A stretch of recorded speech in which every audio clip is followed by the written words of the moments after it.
Hi friends, welcome back to our channel Double Dhamaka. நீங்க எல்லாரும் எப்படி இருக்கீங்க? நாங்க இங்க நல்லா இருக்கோம்.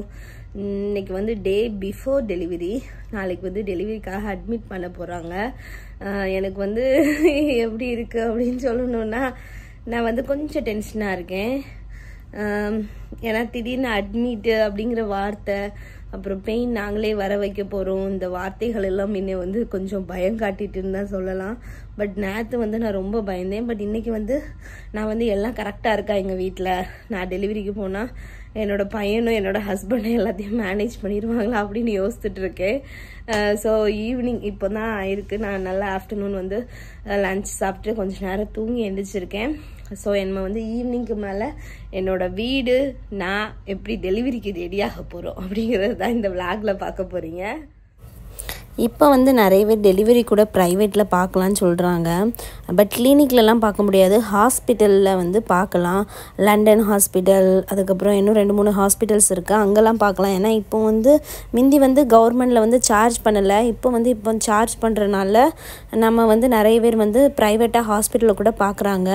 நீங்கள் யாராவது ப்ரைவேட்டாக பார்த்துருக்கீங்க, குவைட்டில் இருக்கீங்க அப்படின்னா அங்கே எவ்வளோ சார்ஜஸ் பண்ணுறாங்கன்னு சொல்லி கீழே கமெண்ட் பண்ணுங்கள்.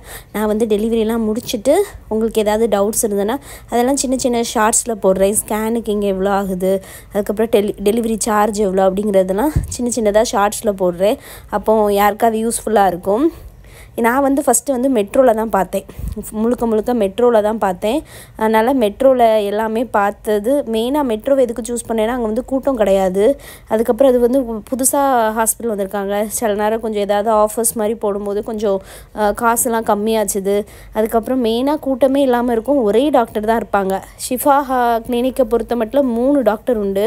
ஸோ நம்மளோட டாக்டர் வந்து ஒரு பர்டிகுலர் டேட்டில் மட்டும்தான் நம்ம அவங்கள பார்க்க முடியும். பட் இங்கே வந்து மெட்ரோவில் வந்து ஒரே டாக்டர் தான். ஸோ எனி டைம் உங்களுக்கு கன்வீனியன்டான டைமில் வந்து நீங்கள் போய் அவங்கள பார்க்கலாம்.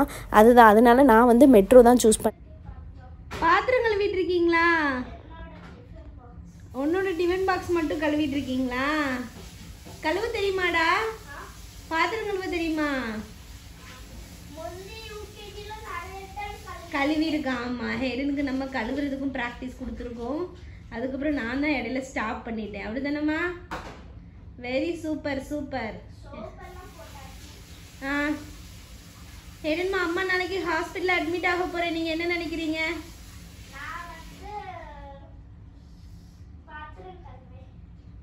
வீட்டில் எல்லா வேலையும் பார்த்துக்கிடுவீங்களா? நீனும் அப்பாவும் அம்மா ஹாஸ்பிட்டலில் இருந்தால் வீடை பத்திரமா பார்த்துக்கிடுவீங்களா? பார்த்துக்கிடுவீங்களா? ஓகே, அம்மா போய் சேஃபாக டெலிவரி பண்ணிட்டு வரட்டுமா? ஓகே. பேபியை பார்க்க ஆர்வமா இருக்கீங்களா? பேபியை பார்க்க? ஆமா, அவர் வேலையில் பிஸியாக இருக்காரு. அவர் வேலை முடிச்சுட்டு வந்தோன்னா நம்ம பேசலாம். இப்போ ஹாஸ்பிட்டலில் அட்மிட் ஆகிறதுக்கு முன்னாடி கண்டிப்பாக நெயில் பாலிஷ் ரிமூவ் பண்ணணும். நெயில்லாம் இருந்ததுன்னா அதெல்லாம் கட் பண்ணிக்கோங்க. அதுக்கப்புறம் உங்களோட கோல்டு ஜுவல்ஸ் எல்லாத்தையுமே கலத்திடுங்க. மெட்டி, அதுக்கப்புறமா கொலுசு, ரிங்கு எல்லாத்தையுமே கலத்திடுங்க. இங்கே வந்து குவைட்டை பொறுத்த மட்டும் டெலிவரி பேக் வந்து அட்மிட் ஆகும்போது தேவைப்படாது. உங்களை மட்டும்தான் அவங்க வந்து அட்மிட் பண்ண மாதிரி பண்ணுவாங்க. ஸோ எந்த பேக்கும் யாருமே நம்ம கூட தாங்க முடியாது. எல்லாருக்கும் டாட்டா பை பை சொல்லிவிட்டு நம்மளை மட்டும் லேபர் வார்டுக்கு கூட்டிகிட்டு போயிடுவாங்க. அதனால் நமக்கு வந்து எந்த பேக்கும் வேண்டாம். ஆனால் ஆல்ரெடி டெலிவரி பேக் ரெடியாக இருக்குது. ஒன்ஸ் நீங்கள் நார்மல் ரூமுக்கு வந்த உடனே அவங்க வந்து நம்மளுக்கு வந்து ஹஸ்பண்ட் வரும்போது டெலிவரி பேக்கு எல்லாமே எடுத்துகிட்டு வந்துக்கலாம். ஸோ அதுக்கு அடுத்தது வந்து முக்கியமாக எடுத்து வைக்க வேண்டியது நம்மளோட மெடிக்கல் ஃபைலு. நான் என்னோடய ஸ்கேன் ரிப்போர்ட்டு, அதுக்கப்புறம் பிளட் ரிப்போர்ட்டு, அவங்க அட்மிட் பண்ணுறதுக்கு தந்த ஒரு பேப்பர் எல்லாமே எடுத்து வச்சுருக்கேன். அது கூடவே நம்மளோட ஒரிஜினல் மேரேஜ் சர்டிஃபிகேட், அதோட ஜெராக்ஸு, உங்கள் ஹஸ்பண்டோட சிவில் ஐடி, உங்களோட சிவில் ஐடி, இதெல்லாம் மஸ்ட்டு. இதெல்லாம் இருந்தால் தான் அட்மிட் பண்ணுவாங்க. கண்டிப்பாக சிவில் ஐடி வந்து வேலிட் சிவில் ஐடி இருக்கணும்.